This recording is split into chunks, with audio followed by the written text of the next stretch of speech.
সুপ্রিয় শিক্ষার্থীরা, আসসালামু আলাইকুম। আশা করি তোমরা সবাই ভালো আছো। Engineering university girls school and college কর্তৃক আয়োজিত অনলাইন শিক্ষা কার্যক্রমে তোমাদের স্বাগত জানাচ্ছি। আমি মাফলুফা ফাইজা ইসলাম।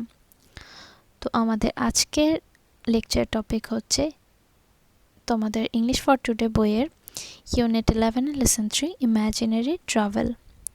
তো চলো শুরু করা যাক। আচ্ছা, এখানে যদি তোমরা খেয়াল করো তাহলে শুরুতেই তোমরা লেসনের টাইটেল দেখে বুঝতে পারছো যে আসলে এটা ভ্রমণ বিষয়ক, এবং এই ইউনিটটা যে ট্রাভেল নিয়ে সেটা তোমরা অলরেডি জানো। এর আগে আমরা আরও দুটো চ্যাপ্টার পড়েছি। তো আজকের যে চ্যাপ্টারটা সেটা বেসিক্যালি জনাথন সুইফট নামে একজন বিখ্যাত লেখকের একটা উপন্যাস থেকে নেয়া কিছু অংশ, খুবই সামান্য অংশ এটা।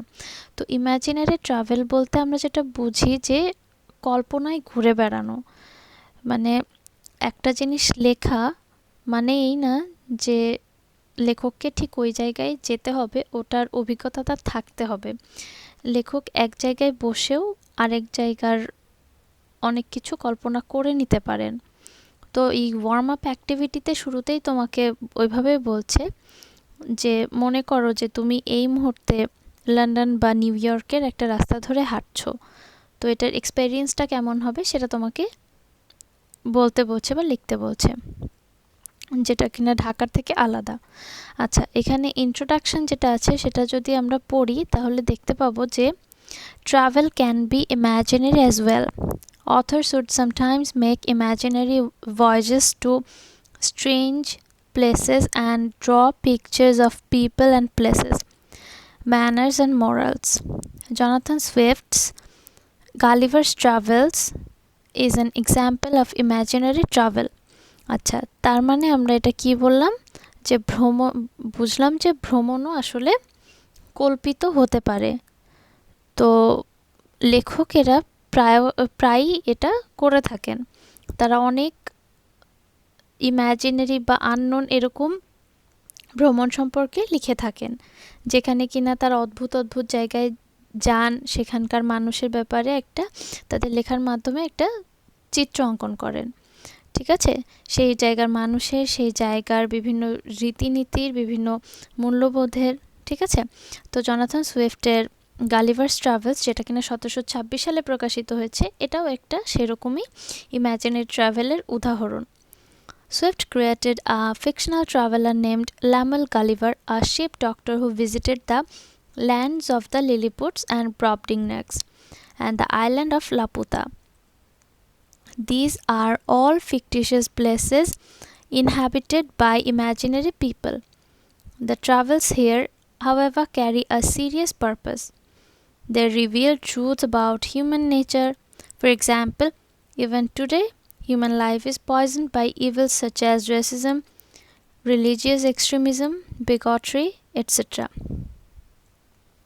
আচ্ছা, তার মানে এখানে কি বলছে যে দেখো, সুইফট ল্যামেল গালিভার নামে একজন ট্রাভেলারকে কল্পনা করে নিয়েছেন। এখানে ক্যারেক্টারটা পুরোটাই তার রচনা। উনি কি করেছেন, এই ল্যামুয়েল গালিভারকে দিয়ে বিভিন্ন অদ্ভুত অদ্ভুত জায়গায় উনি ভ্রমণ করিয়েছেন। জায়গাগুলো কীরকম, এখানে লিলিপুটের দেশ, তারপর ব্রবডিংনাগের দেশ, তারপরে আইল্যান্ড অফ লাপুতা, এই তিনটা। আরও একটা আছে, যাই হোক সেটা এখানে দেয়নি। তো এই দেশগুলোতে এখানে দেখিয়েছি কি যে ভ্রমণ নিছক ভ্রমণ না, এটা আসলে অনেক সিরিয়াস পারপাস বা উদ্দেশ্য ক্যারি করে। তো ওই সময় বিভিন্ন, তোমরা ওই যে কলম্বাসের ভ্রমণের অভিযানের কথা জানো, ভাস্কো দা গামার অভিযানের কথা জানো। তো ওই সময় এইসবগুলো মেইনলি যেটা হতো যে এইসব ভ্রমণে অর্থায়ন করা হতো বিভিন্ন দেশকে জানার জন্য, যাতে সেখানে গিয়ে আলটিমেটলি কলোনি স্থাপন করা যায়। এবং এই যে ভাস্কো দা গামার অভিযান বা কলম্বাসের অভিযান, এগুলোর ফলশ্রুতিতেই কিন্তু আমেরিকায় বা ইন্ডিয়াতে কলোনি স্থাপিত হয়েছে, ব্রিটিশ কলোনি বা ইউরোপিয়ান কলোনি যেটাই বলি। ঠিক আছে, তো এইখানে অত দূর যায়নি, আমি এটা বললাম কারণ ওনার জনাথন সুইফটের যে ল্যামুয়েল গালিভারের যে সফরনামা, ঠিক আছে, তো এইটার আসলে বিশাল একটা থিম হচ্ছে এটা, যে কলোনিয়াল যে ইস্যুটা। যাই হোক, এখানে উনি আরও বিভিন্ন জিনিস ল্যামুয়েল গালিভারের মাধ্যমে উন্মোচিত করেছেন, হিউম্যান নেচার। সেটা কি দেখো, যে এখন পর্যন্ত মানুষের স্বভাবে কি কি ধরন দেখতে পাওয়া যায়, যে বর্ণবাদ, তারপরে ধর্মান্ধতা, ঠিক আছে, এই জিনিসগুলো এখনও কিন্তু আছে। এবং গালিভারের এই ট্রাভেলে বিভিন্ন রকম জায়গায় সে গিয়েছে, বিভিন্ন মানুষের সাথে সে মিশেছে, এবং সেখানে এক এক জায়গায় মানুষের এক এক রকম বৈশিষ্ট্য সে অবজার্ভ করেছে। আচ্ছা, Gulliver during his visit to the land of the Lilliputs, who are humans only about 6 inches tall, discover how strongly prejudiced the Lilliputians are about certain things and how this help nurse hatred and foment fratricidal war. Gulliver, a man of average height, gets a new insight into the pettiness of human nature when he arrives at the land of Lilliputs, who are small not only in size but also in their thoughts and perceptions. তার মানে এখানে কি বলছে, Gulliver যখন লিলিপুটের দেশে গিয়েছিল তখন সেখানে লিলিপুটিয়ানদের সাথে সে মিশে বুঝতে পারলো যে এই মানুষগুলো শুধু সাইজে বা আকার আকৃতিতেই ছোট নয়, তাদের চিন্তা চেতনাও আসলে ছোট, এবং বিভিন্ন আইডিয়া বা বিভিন্ন ধারণা এবং এদের বিভিন্ন প্রেজুডিস বা কুসংস্কার এদের চিন্তা চেতনাকে আবদ্ধ করে রেখেছে। এবং এই মানে ন্যারোনেসের কারণে তারা হচ্ছে আসলে একজন আরেকজনের প্রতি ঘৃণা লালন করে, বা একজন আরেকজনের মধ্যে যে ভ্রাতৃত্ববোধ সেটা নেই, বরং একজন আরেকজনের ক্ষতি করে দেবে, এই একটা চিন্তাভাবনা তাদের চলে আসছে। আচ্ছা, এবং গালিভার এই ইনসাইট বা এই পারসেপশনটাই সে ওখানে পায়, বা এই উপলব্ধিটা সে এখানে পেয়েছে। আচ্ছা, এই ভদ্রলোকের নাম হচ্ছে জনাথন সুইফট, যার লেখাটা আমরা এখন পড়ব।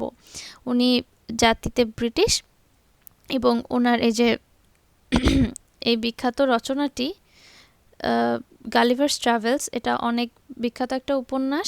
এটাকে স্যাটায়ার বলা হয়, কারণ ধরে নেওয়া হয় যে উনি এই রচনার মাধ্যমে, ওনার এই উপন্যাসের মাধ্যমে তৎকালীন ব্রিটিশ সোসাইটিকেই আসলে কটাক্ষ করেছেন। ঠিক আছে, ওকে, তো চলো আমরা টেক্সটটা পড়ি। টেক্সটটাও আসলে অনেক বড়। One morning, about a fortnight after I had obtained my liberty, Reldresal, principal secretary, as they style him of private affairs, came to my house, attended only by one servant. He ordered his coach to wait at a distance and desired I would give him an hour's audience, which I readily consented to, on account of his quality and personal merits, as well as of the many good offices he had done me during my solicitations at court. আচ্ছা, এই কথাটুকুর মানে এখন পর্যন্ত আমরা যেটুকু পড়লাম তার মানে দাঁড়ালো কি, যে প্রায় 2 সপ্তাহ পর, মানে ফোর্টনাইট মানে হচ্ছে 14 দিন এভাবে ধরা হয়, এটা একটা পিরিয়ড। তো এই 14 দিন পর, এই 14 দিনটা কিসের, মানে গালিভার এটা ফার্স্ট পার্সন ন্যারেটিভে বলছে, মানে প্রথম পুরুষ, যেটা তোমরা জানো ফার্স্ট পার্সন, মানে আমি করে বলছে, সে নিজে এটা বর্ণনা করছে। তো গালিভার বলছে যে আমার মুক্তি পাওয়ার 14 দিনের মাথায় রেলড্রেসাল আসলো। রেলড্রেসালটাকে principal secretary of private affairs, মানে আমরা যদি এখন তুলনা করি আমাদের বলা যায় যে স্বরাষ্ট্রমন্ত্রী বা এরকম বলা যায়, বা হয়তো বা এখানে প্রাইভেট অ্যাফেয়ার্স বলতে আরও কিছু বোঝাচ্ছে, যে অভ্যন্তরীণ বিষয়গুলো নিয়ে যে আসলে দায়িত্বে থাকে সেগুলো। তো গালিভারের বাসায় এসে সে কী করলো, হচ্ছে সে খুব গোপনীয়তা মেনটেন করে এসেছে, তার সার্ভেন্টকেও অনেক, তার কোচ, তার সার্ভেন্টকে অনেক দূরে রেখে এসেছে। আচ্ছা, এবং সে এসে গালিভারের কাছে আশা করছে যে গালিভার খুব মনোযোগ দিয়ে তার কথাবার্তা শুনবে, এবং গালিভার শুরুতেই সাথে সাথে শোনা মাত্র সেটা কনসেন্ট দিয়ে দিয়েছে, মানে সম্মত হয়েও গিয়েছে। কারণ কি, গালিভার যখন প্রথম এই দেশে আসে তখন তো এত বড় মানুষ, লিলিপুটরা তো অনেক ছোট, তো এত বড় মানুষ দেখে গালিভার আসলে সি শোর মানে সমুদ্র সৈকতে ও অচেতন অবস্থায় ছিল, এবং ওইখানে লিলিপুটিয়ানরা তাকে বেঁধে ফেলে এবং তার বিচার শুরু হয়। তো অনেক কষ্ট করে তাকে বোঝাতে, মানে সে অন্যদের বোঝাতে সক্ষম হয় যে সে তাদের ক্ষতি করবে না। এবং গালিভার বলছে যে তার সলিসিটেশন বা বিচার প্রক্রিয়ার সময় এই ভদ্রলোক তাকে অনেক হেল্প করেছে, এজন্য সে হচ্ছে তার কথাবার্তা শুনতে কোনো রকম কোনো হেজিটেশন দেখায়নি বা কোনো রকম কোনো আপত্তি জানায়নি। আচ্ছা, এখন কি বলছে দেখো, I offer to lie down that he might the more conveniently reach my ear, but he chose rather to let me hold him in my hand during our conversation. তো কি বলছে, সে তাকে অফার করলো, গালিভার অফার করলো যে সে যেন শুয়ে শুয়ে কথা বলে, আরও বেশি কনভেনিয়েন্ট হবে বা সুবিধাজনক হবে। তো ওই লোক কী করলো, সে বললো যে না, আমি তোমার হাতে উঠে থাকি, তাইলে আলাপ করতে আমার আরও ভালো লাগবে। তো সে গালিভারের হাতে উঠে গেল। আচ্ছা, ওকে, তারপর কি হলো, he began with compliments on my liberty, said he might pretend to some merit in it, but however added that if it had not been for the present situation of things at court, perhaps I might not have obtained it so soon. আচ্ছা, এখানে যেটা বলছে যে complement মানে বুঝো তোমরা সবাই, প্রশংসা বা অভিনন্দন। তো এই লোক মানে গালিভারের সাথে কথা শুরু করলো কিভাবে, তার মুক্তি লাভে তাকে অভিনন্দন জানিয়ে বা প্রশংসা করে শুরু করলো, এবং সে এখানে জানালো যে গালিভারের এই যে মুক্তির পিছে তারও কিছু কৃতিত্ব আছে, বা সে এখানে একটু প্রশংসার দাবিদার নিজেও। তো যাই হোক, এখানে সে তারপর বলল যে গালিভারের এই যে মুক্তি বা আইনি জটিলতা থেকে ছাড়া পাওয়া, এটা এতটাও ইজি হতো না যদি না কোর্টে বর্তমানে এরকম একটা ক্রিটিক্যাল সিচুয়েশন চলতো। ঠিক আছে, for said he, as flourishing a condition as we appear to be in to foreigners, we labor under two mighty evils, a violent faction at home and the danger of an invasion by a most potent enemy from abroad. আচ্ছা, এইখানে মানে যেটা দাঁড়াচ্ছে, যে সিচুয়েশনটা সে বলছে, সিচুয়েশনটা কী ছিল, সেটা হচ্ছে ইন্টারনাল কিছু ফ্যাকশন, মানে আসলে এখানে বিভাজন, বা বোঝায় যে একটা ভিতর একটা ষড়যন্ত্র চলছে। ঠিক আছে, যেটা কিনা একাধিক মানে দেশের মানুষকে বা পলিটিক্যাল পার্টিগুলোকে একজন আরেকজনের বিরুদ্ধে খুব বিদ্বেষী করে তুলছে, এরকম একটা ভায়োলেন্ট ফ্যাকশন চলছে, মানে ভিতর একটা দলাদলি চলছে। ঠিক আছে, এটা তাদের দেশের ইন্টারনাল সমস্যা। আরেকটা যেটা হচ্ছে যে তারা আশঙ্কা করছে যে তাদের নেইবারিং কান্ট্রি, যে মানে বাইরে থেকে একটা খুব বড় অ্যাটাক হতে পারে, আক্রমণ হতে পারে, সেটা মানে তাদের খুব শক্তপোক্ত বা একটা পোটেন্ট বা গুরুত্বপূর্ণ একটা এনিমি থেকে। ঠিক আছে, as to the first, you are to understand that for above 70 moons past there have been two struggling parties in this empire under the names of Tramexen and Slamexen, from the high and low hills on their shoes, by which they distinguish themselves.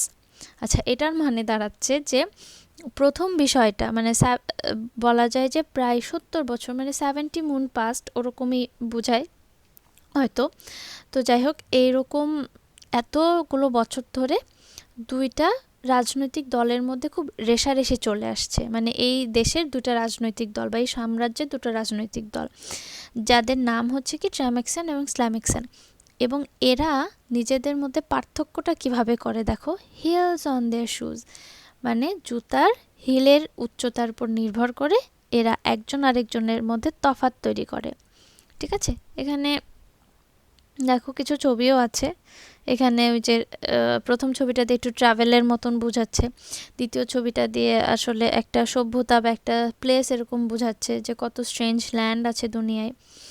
আচ্ছা, তো যাই হোক, খুবই অদ্ভুত বিষয় যে জুতার hill দিয়ে তারা পার্থক্য নির্ধারণ করে। তো এটা আসলে গালিভার এর মাধ্যমে সুইফট হচ্ছে তৎকালীন যে ব্রিটিশ পলিটিক্যাল সিস্টেম সেটাকে একটু কটাক্ষ করেছেন। হুইগ টরি নামে দুটো পলিটিক্যাল পার্টি ছিল, তারাও আসলে সর্ট অফ এদের মতন একজন আরেকজনের সাথে রেষারেষিতে লিপ্ত ছিল, আমাদের দেশেও যেমন দেখা যায় রাজনৈতিক দলগুলোর মধ্যে সেম জিনিস। মানে এইটা সেই 1700 সালের ওই সময় লেখা, কিন্তু দেখো এখনও মানে বর্তমান প্রেক্ষাপটেও কতটা যুক্তিযুক্ত বা কতটা প্রাসঙ্গিক, এই জিনিসটা আমার খুবই অদ্ভুত লেগেছিল। মানে মানুষের স্বভাব বোধহয় বদলায় না আসলে।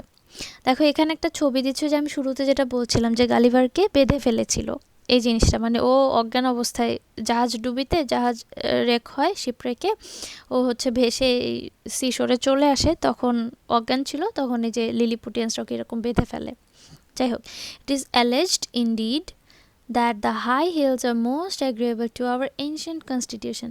But however this be, His Majesty hath determined to make use of only low hills in the administration of the government, and all offices in the gift of the crown, as you cannot observe, and particularly that is His Majesty's imperial hills are lower, at least by a drawer, than any of his court. Drawer is a measure about the 14th part of an inch. আচ্ছা, এখন এইখানে যেটা বলছে যে এটা জোরালোভাবে কি বলা যায় যে হাই হিলস যারা, মানে কোথায় যেন গেল, স্ল্যামেক্সেন নাকি high hills,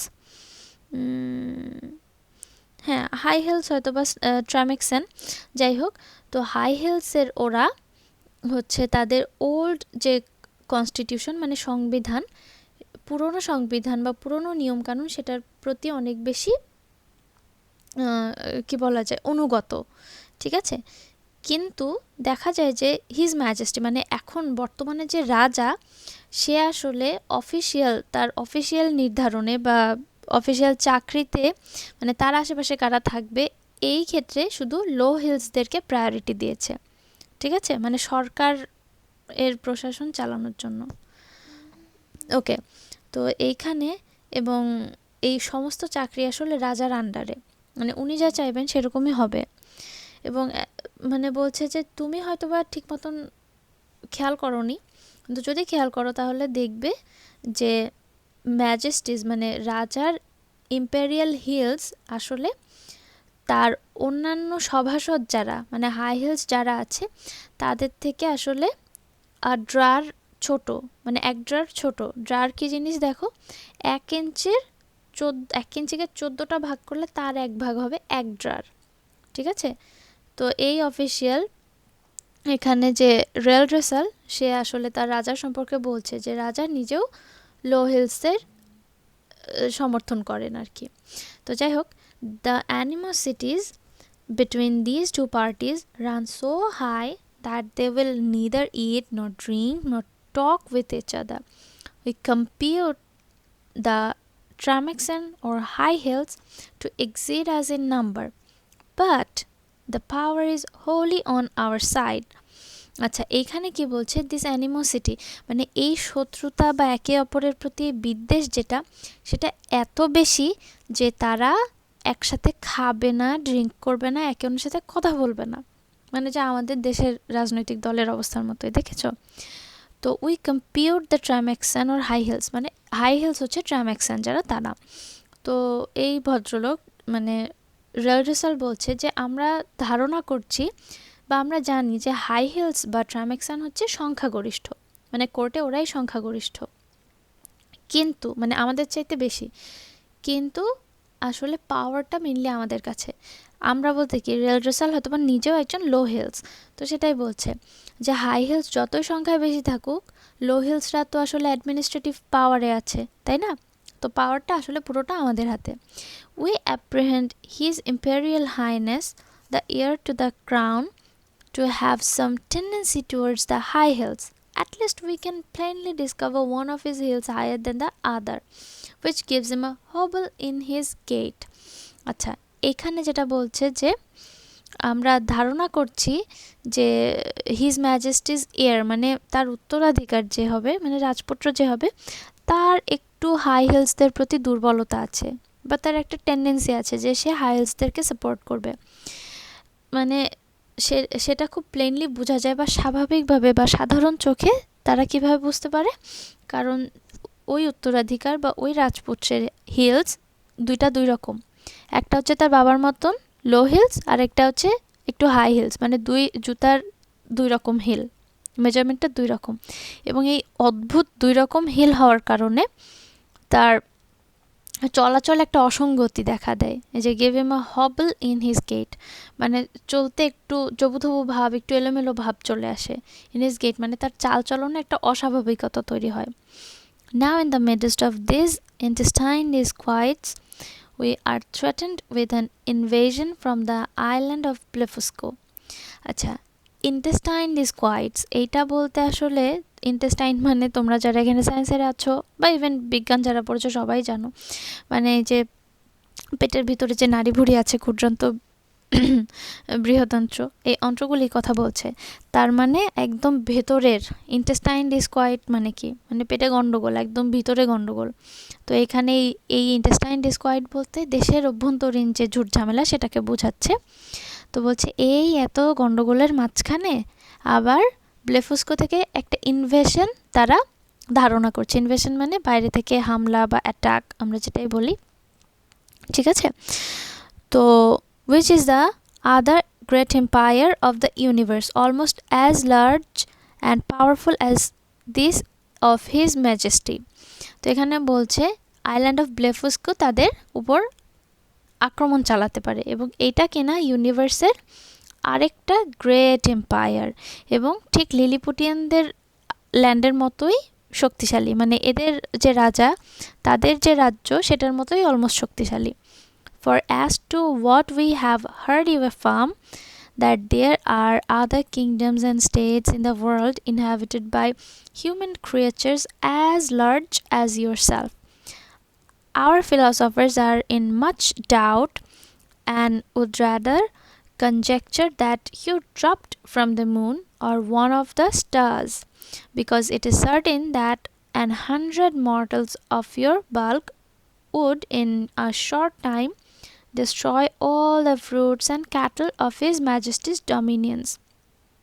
Besides, our histories of 6,000 moons make no mention of any other regions than the two great empires of Lilliput and Blefuscu. আচ্ছা, আমি যে যতটুকু পড়লাম এখানে বোঝা যায় যে রেল রসেল গালিভারকে বলছে যে তুমি যেহেতু খুব জোরালোভাবে বলছো, অ্যাফার্ম করছো বা জোর দিয়ে বলছো যে আরও অনেক কিংডম আছে, মানে রেল রসেল বা লিলিপুটিয়ানরা আসলে জানে না যে তাদের মানে ল্যান্ড অফ লিলিপুট আর আইল্যান্ড অফ ব্লেফুস্কো এই দুটোর বাইরেও কিছু হচ্ছে মানে কোনো রাজ্য আছে, সেটা তারা জানতো না। কিন্তু এটা হচ্ছে ওরা অ্যাফার্ম করছে, মানে ওরা না, সরি, গালিভার অ্যাফার্ম করছে, ঠিক আছে। তো এবং তাদের এই মানে গালিভারের এই অ্যাফার্মেশন শুনে বা হচ্ছে এই বিবৃতি শুনে তাদের ফিলোসফাররা খুব ঘাবড়ে গিয়েছে, মানে কারণ তারা ভাবছিল যে গালিভার হয়তো বা চাঁদ থেকে বা কোনো একটা তারা থেকে টুপ করে পড়ে গিয়েছে, মানে ওখান থেকে ড্রপ করেছে। কারণ যদি এরকম 100টাও থাকে, মানে 100টা মানুষও আসে, তাহলে কী করবে, খুব অল্প সময়ে এই লিলিপুটদের যত রকমের ফলমূল, খাবার দাবার, ক্যাটেল আছে সব তারা নষ্ট করে দিতে পারবে, কে ফেলতে পারবে, ঠিক আছে। এবং এছাড়া হিস্ট্রিয়ান বা ফিলসফার যারা তারা বলছে যে আমাদের এত বছরের ইতিহাসে আমরা এই ব্লেফুস্কো আর লিলিপুটদের ল্যান্ড ছাড়া আর কোনো ল্যান্ডের সন্ধান আমরা কখনো পাইনি। Okay, which two mighty powers have, as I was going to tell you, been engaged in a most obstinate war for 36 months past. It began upon the following occasion. It is allowed on all hands that the primitive way of breaking eggs before we eat them was upon the larger end, but His present Majesty's grandfather, while he was a boy, going to eat an egg and breaking it according to the ancient practice, happened to cut one of his fingers. আচ্ছা, এখানে বলছে যে এই যে এই দুটো বিশাল শক্তি, ঠিক আছে, এরা কি হচ্ছে, এরা হচ্ছে বিগত 90 মাস ধরে, হ্যাঁ, একটা খুব অবস্টিনেট মানে খুব জেদি বা মানে অবাধ্য একটা যুদ্ধে জড়িয়ে আছে, মানে এটা যেন শেষই হচ্ছে না, ঠিক আছে। তো এটা শুরু হয়েছিল একটা অদ্ভুত কারণে, সেটা দেখো যে এটা সর্বত্র ছড়িয়ে পড়েছে যে ডিম খাবার আগে পুরাতন পদ্ধতিতে ডিম অধিকতর বড় অংশের দিক দিয়ে ভাঙা হতো। কিন্তু বর্তমান রাজার দাদা যখন ছোট ছিলেন, মানে বালক ছিলেন, তখন ডিম খেতে যাচ্ছিলেন এবং যখন এটি পুরাতন রীতি অনুসারে ভাঙছিলেন তখন তার একটা আঙুল কেটে যায়, মানে লার্জার এন্ড থেকে খাওয়ার সময় আঙুল কেটে যায়। এবং এই জন্য কি হয়েছে, সে হচ্ছে এটা চেঞ্জ করে দিয়েছিল। ওকে, ওয়ার মানে পুরাতন রীতিটা সে চেঞ্জ করে দিয়েছিল। Whereupon the emperor his father published an edict commanding all his subjects upon greater penalties to break the smaller end of their eggs. মানে তার মনে হয়েছে তার মানে তো এই সিস্টেমটা ভালো না, লার্জার এন্ড থেকে ডিম খাওয়া যাবে না। সে করেছে কি এডিক্ট মানে একটা ল বা ডিক্রি এটা জারি করে দিয়ে বলেছে যে এখন থেকে স্মল এন্ড থেকে ভাঙতে হবে। The people so highly resented this law that our histories tell us there have been 6 rebellions raised on that account, wherein one emperor lost his life and another his crown. তো এই যে একটা decision, এই decision কিন্তু মানুষ হচ্ছে মেনে নেয় নাই। তারা এই যে আইন প্রণীত হয়েছিল সেটার বিরুদ্ধে তীব্র প্রতিবাদ জানিয়েছিল। তো আমাদের রসেল কি বলছে যে আমাদের হিস্ট্রি বা ইতিহাস আমাদের বলে যে 6 জন মানুষ বিদ্রোহ করেছিল এবং এই সমস্ত মানে গ্যারাকলে বা গোলমালে একজন রাজা তার জীবন হারায় এবং আরেকজন রাজা তার ক্ষমতা হারায় বা ক্রাউন বা রাজ্য হারায়। These civil commotions were constantly fomented by the monarchs of Blefuscu, and when they were quelled, the exiles always fled for refuge to that empire. এখানে তার মানে কি বলছে, এই যে অ্যাজিটেশন বা কমোশন বা গোলমাল যেটাই বলি, এই জিনিসটাকে কনস্ট্যান্টলি ব্লেফুস্কোর মনার্কস বা ওইখানকার সম্রাটরা উস্কে দিচ্ছিল, ফোমেন্ট করছিল, ঠিক আছে। এবং যখনই কোনো রকম ঝামেলা হতো, যখনই এই সমস্ত অস্বস্তি তৈরিকারী ব্যক্তিদের বা অ্যাজিটেশন তৈরিকারী ব্যক্তিদের বিরুদ্ধে কোনো কিছু করা হতো, নির্বাসন দেওয়া হতো, এই এক্সাইল যারা হতো তারা ওই নির্বাসিত লোকগুলো সব সময় গিয়ে আশ্রয়ের জন্য ব্লেফুস্কোতে উঠতো, ঠিক আছে। It is computed that 11,000 persons have at several times suffered death rather than submit to break their eggs at the smaller end. কি অদ্ভুত অবস্থা দেখো। ধরে নেওয়া হয় যে মানে হিসাব করা হয়েছে যে প্রায় 11,000 লোক মারা গিয়েছে, কারণ তারা হচ্ছে স্মলার এন্ড থেকে ডিম ভাঙতে রাজি হয়নি, মানে তাদের জিদের কারণে তাদেরকে মৃত্যুদণ্ড দেওয়া হয়েছে। Many hundred large volumes have been published upon this controversy, but the books of the big Indians have been long forbidden, and the whole party rendered incapable by law of holding employments. তো কি হয়েছে এই বিষয়ে, মানে এটা যেহেতু একটা বিতর্কিত বিষয়, একটা কন্ট্রোভার্সি, তো এই বিষয়ে প্রচুর বই লেখা হয়েছে, কিন্তু সেসব বই বর্তমানে কি নিষিদ্ধ হয়ে আছে। এবং যারা এসব বইয়ের সাথে সম্পৃক্ত বা এই আইডিয়ার সাথে সম্পৃক্ত তাদেরকে ইনক্যাপেবল করে রাখা হয়েছে, মানে তারা কোনো জব করতে পারবে না, তাদের এমপ্লয়মেন্ট ছিনিয়ে নেওয়া হয়েছে, ঠিক আছে। এভাবে তাদেরকে শাস্তি দেওয়া হয়। তো দেখো কি এক অদ্ভুত অবস্থা, দেখেছো, মানে কোনো প্রোটেস্ট করা যাবে না, প্রোটেস্ট করলে এরকমই দাঁড়াবে। তো দেখো এই ছিল হচ্ছে গালিভার্স ট্রাভেলসের একটা অংশ। এগুলো আসলে খুবই ইন্টারেস্টিং। এই জিনিসটার মাধ্যমে সুইফট দেখিয়েছেন যে ভ্রমণ শুধু নিছক ভ্রমণ না, ওইখানে আরও অনেক পারপাস থাকতে পারে, ঠিক আছে। আচ্ছা দেখো ওয়ার্ড মিনিংয়ে কী কী আছে। ফিকটিশিয়াস মানে হচ্ছে কল্পিত। ইনহ্যাবিট এটা ভার্ব, বাস করা বা ডুয়েল। রেসিজম বর্ণবাদ, এটা এখন অনেক আলোচিত একটা বিষয় বা বরাবরই আসলে। আচ্ছা বিগট্রি হচ্ছে গোঁড়ামি, ইনটলারেন্স বা প্রেজুডিস যেটাই বলি। আর প্রেজুডিস মানে যে কুসংস্কার, অন্ধবিশ্বাস, বায়াস বা ট্যাবু, নিষিদ্ধ কোনো জিনিস বা এরকম, মানে কোনো কিছুকে আমরা আঁকড়ে ধরে থাকি যে ওটার ব্যাপারে আর কিছু বলা যাবে না। ওকে, ফোমেন্ট মানে উস্কে দেওয়া বা মদত দেওয়া। Insight, provoke. ফ্র্যাট্রিসাইড মানে হচ্ছে স্বীয় ভাই বা বোনের হত্যা, the killing of one's brother ও সিস্টার। ইনসাইট হচ্ছে অন্তর্দৃষ্টি বা পারসেপটিভিটি। পারসেপশন হচ্ছে উপলব্ধি বা আন্ডারস্ট্যান্ডিং, মানে কোনো বিষয়ের একটা মানে ধারণা করে নেওয়া বা উপলব্ধি করা। আচ্ছা এখানে অনেক ওয়ার্ড মিনিং পাবে দেখো। পেটিনেস মানে হচ্ছে ক্ষুদ্রতা, ন্যারোনেস অফ মাইন্ড। ফর্টনাইট মানে একপাক্ষিক বা a period of 14 days. obtain মানে কি লাভ করা বা গেইন করা, অ্যাচিভ। কনসেন্ট এটাও একটা ভার্ব। কনসেন্ট হচ্ছে সম্মত হওয়া, বা আমরা যদি গিভ কনসেন্ট বলি তখন কিন্তু আর এটা ভার্ব থাকে না, ঠিক আছে, তখন এটা নাউন হয়ে যাবে। তো অ্যাগ্রি বা কমপ্লাই। সলিসিটেশন হচ্ছে আবেদন, পেটিশন। ওকে। আচ্ছা, কনভেনিয়েন্টলি মানে সুবিধাজনকভাবে, হ্যান্ডেলি, সুইটেবলি, ঠিক আছে। কমপ্লিমেন্ট মানে অভিনন্দন, যে কংগ্রাচুলেশনস বলি না, বা প্রেজ করা এরকম। ফ্লারিশিং হচ্ছে উঠতি বা উন্নতিশীল। বুমিং বা প্রসপারিং মানে কোনো একটা কিছু ডেভেলপ করছে এরকম। ফ্যাকশন মানে হচ্ছে দলাদলি বা চক্র, এই যে দেখো ইনার সার্কেল বা কেবল, এটাও একটা শব্দ, আমার মনে হয় যে এটা তোমাদের জন্য নতুন হবে, যাই হোক। তারপর দেখো এখানে আরও আছে, ইনভেশন মানে অ্যাটাক বা রেইড মানে আক্রমণ, মানে বহির আক্রমণ যেটা বলে। এক যে কোনো কেউ আসলে তো ইনভেড করা বলবে না, মানে যখন আক্রমণ বলবে, জোরপূর্বক দখল করার চেষ্টা করবে, ওটাকে ইনভেশন বলে। অ্যালেজ হচ্ছে জোরালোভাবে বলা, সে ফার্মলি বা ক্লেম মানে কোনো কিছু দাবি করা। অ্যানিমোসিটিস হচ্ছে বিদ্বেষসমূহ বা অ্যান্টিপ্যাথি বা হস্টাইলিটি এরকম, ঠিক আছে। কনস্টিটিউশন মানে সংবিধান। অ্যাপ্রিহেন্ড মানে টের পাওয়া বা আশঙ্কা করা বা গ্রেফতার করা। দেখেছো একটা শব্দের অনেক রকম মানে আমি এখানে অধিকাংশই একটা দিয়েছি, কিন্তু এই সমস্ত শব্দেরই কিন্তু আরও অনেক রকম মানে থাকতে পারে। আচ্ছা, তো এখানে কি কি বলছে দেখো, ফিল বা সাসপেক্ট বা অ্যারেস্ট এরকম, মানে অ্যাপ্রিহেন্ড এটা সব রকমই হতে পারে এখানে। অ্যাফার্ম হচ্ছে নিশ্চিত করা বা করবোরেট। হবল হচ্ছে ওই যে বললাম জবুতবুভাবে চলা। গেট মানে হচ্ছে চাল চলন।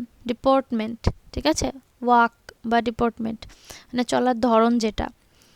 আচ্ছা, তারপর দেখো অবস্টিনেট মানে একগুঁয়ে, স্টাবার্ন। প্রিমিটিভ হচ্ছে আদিম বা প্রাচীন, আর্কেইক। এডিক্ট মানে হচ্ছে ফরমান, ডিক্রি বা ল। কন্ট্রোভার্সি হচ্ছে বিতর্ক, বিবাদ এরকম, বা ডিসপিউট বা কনফ্লিক্ট। আচ্ছা, রিজেন্ট মানে হচ্ছে ক্ষুব্ধ হওয়া, বিরক্ত হওয়া, ক্ষতিকর মনে করা, মানে অফেন্ড মানে রেগে যাওয়া। ক্লামার। আচ্ছা, রেন্ডার মানে পরিণত করা। মেক মেক সামথিং মানে যেটা চাচ্ছ ওইভাবে মেক করে নেওয়া বা রেন্ডার করা। কমোশন হচ্ছে গোলমাল বা তোলপাড়, অ্যাজিটেশন যেটা মানে একটু অস্থিরতা। মনার্ক হচ্ছে সম্রাট, এম্পেরর বা লিজ। ওকে, দেখো এখানে কিছু কোয়েশ্চেন্স আছে, খুবই সামান্য। Why could the narrator obtain freedom so soon? তো কে মনে হচ্ছে যে এখানে কেন এত তাড়াতাড়ি স্বাধীনতা পেয়ে গেল?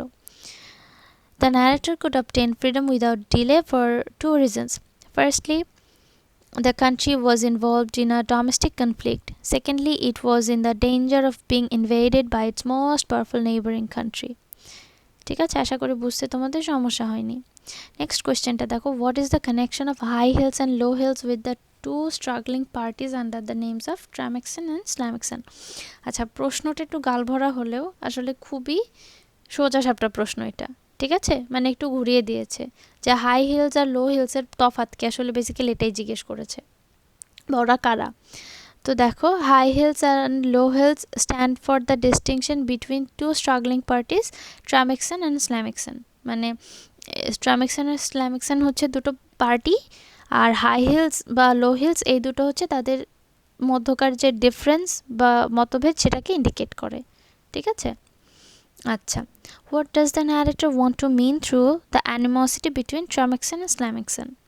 আচ্ছা, এটার মানে কি দেখো, যে ন্যারেটর বা বক্তা বা বর্ণনাকারী আসলে এই দুই দলের অ্যানিমোসিটি বা বিদ্বেষের মধ্য দিয়ে কী মিন করতে চেয়েছেন বা কী বলতে চেয়েছেন। দেখো, the narrator wants to depict the vile notions and baseless struggle between Tramecksan and Slamecksan through their animosity, ঠিক আছে। As a matter of fact he wants to put up the evil nature of human beings through this Lilliputians. আচ্ছা, এটার মানে দাঁড়াচ্ছে কি, যে বর্ণনাকারী এই দুই দলের মধ্যে যে রেষারেষি বা তাদের যে নোংরা জঘন্য চিন্তাভাবনা, নোশন যেটা, এবং মানে অর্থহীন একটা যুদ্ধ করে যাচ্ছে, একজন আর একজনের বিরুদ্ধে সংগ্রাম করে যাচ্ছে, এই এই জিনিসটাকে উনি দেখাতে চাচ্ছেন, বক্তা দেখাতে চাচ্ছে, এবং কিভাবে দেখাচ্ছে, তাদের এই রেষারেষি বা অ্যানিমোসিটির মাধ্যমে। আর বলা যায় যে প্রকৃতপক্ষে সে কী বোঝাচ্ছে, যে মানুষের যে বাজে অভ্যাসগুলো, হিউম্যান নেচারের যে বাজে দিকগুলো সেটাই আসলে এই লিলিপুটিয়ানদের মাধ্যমে উঠে এসেছে। এখানে দেখো একটা সামারি আছে, এটা কীরকম। Reldresal, principal secretary of private affairs, made Gulliver after 2 weeks of his liberty. এখানে হিজ একটু সমস্যা হতে পারে বলে এখানে আমি ব্র্যাকেটে জি দিয়ে দিয়েছি। দেখো, during the discussion Reldresal mentioned about 2 major problems of his country. Gulliver came to know that the land of the Lilliputs was under the threat of invasion. The country was also suffering from the conflict between two political parties. Interestingly, two parties were recognized by the size of their hills. তো এইখানে পুরো জিনিসটার একটা summary আমি দিয়েছি। সেটা কি তোমরা বুঝতেই পারছো যে শুরু হয়েছে মানে মিটিং দিয়ে, মিটিংয়ে এসেছে এবং ওই ডিসকাশনের সময় রেল রাসেল কী বলল, যে দুটা মেজর প্রবলেম সম্পর্কে বলেছে অবশ্যই। একটা কি, যে তাদের ইন্টারনাল যে ক্ল্যাশ, আরেকটা হচ্ছে লিলিপুটরা আশঙ্কা করছিল যে তাদের নেবারিং কান্ট্রি ব্লেফুস্কো তাদের উপর অ্যাটাক করবে। এই দুটো হচ্ছে মেজর প্রবলেম। আর এই পলিটিক্যাল পার্টিজের যে বিষয়টা, সেটার মধ্যে একটা ইন্টারেস্টিং ব্যাপার হচ্ছে, সেটা হচ্ছে দুই পার্টি আসলে রেকগনাইজড হতো বা পরিচিত হতো তাদের শুয়ের হিলের মাধ্যমে, ঠিক আছে, হিলের সাইজের মাধ্যমে। এই বিষয়টা গালিভারের সবথেকে অদ্ভুত মনে হয়েছে, বা আমরা যারা মানুষ তাদের এটা অদ্ভুত লাগাই স্বাভাবিক। আচ্ছা, এখানে একটা ফ্লো চার্ট আছে। ফ্লো চার্ট অনেক রকম টপিকে হতে পারে, তবে আমি এখানে যেটা দিয়েছি যে লিলিপুটদের এখন বর্তমানে কি প্রবলেম চলছে সেটার উপরে ফ্লো চার্ট।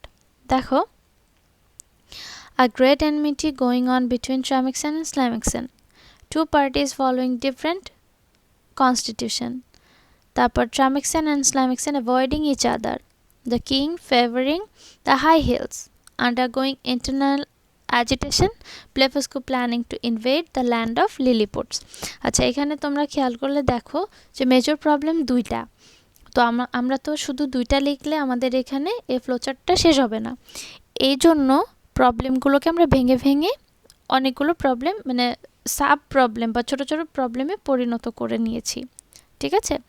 আর আরেকটা জিনিস খেয়াল করবে, এখানে সব জায়গায় কিন্তু আইএনজি আছে, ঠিক আছে, মানে প্রেজেন্ট সিম্পলে লেখা হয়েছে। যখন যেভাবে দিবে তোমরা চেষ্টা করবে যে ওইভাবে ফ্লোচার্টটা শেষ করতে।